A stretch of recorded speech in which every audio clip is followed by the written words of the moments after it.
ഗസയിൽ ഇസ്രായേൽ നടത്തുന്ന ക്രൂരമായ ആക്രമണങ്ങളെ അപലപിച്ച് വീണ്ടും ഫ്രാൻസിസ് മാർപ്പാപ്പ.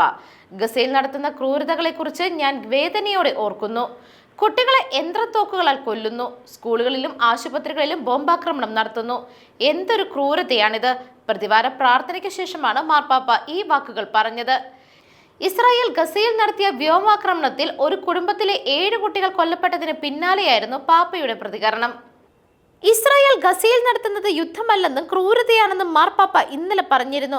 തന്റെ വാർഷിക ക്രിസ്മസ് പ്രസംഗത്തിലായിരുന്നു മാർപ്പാപ്പയുടെ പരാമർശങ്ങൾ.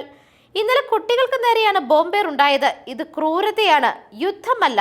എന്റെ ഹൃദയത്തെ സ്പർശിച്ചതിനാലാണ് ഞാനത് തുറന്നു പറയാൻ ആഗ്രഹിച്ചത് എന്നും വത്തിക്കാനിലെ വിവിധ വകുപ്പുകളെ നയിക്കുന്ന കത്തോലിക്ക കർദിനാൾമാരോട് സംസാരിക്കവേ മാർപ്പാപ്പ പറഞ്ഞു.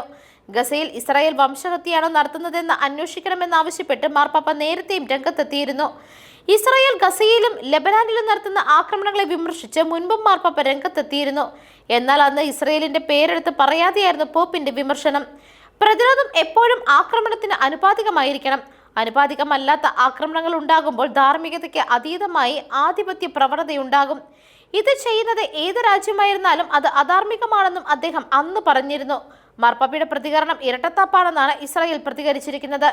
ഇസ്രായേൽ കൊല്ലാൻ ശ്രമിക്കുമ്പോൾ ഭീകരർ കുട്ടികളുടെ പിന്നിൽ ഒളിച്ചിരിക്കുന്നതാണ് ക്രൂരതയെന്ന് ഇസ്രായേൽ പ്രസ്താവനയിൽ പറഞ്ഞു.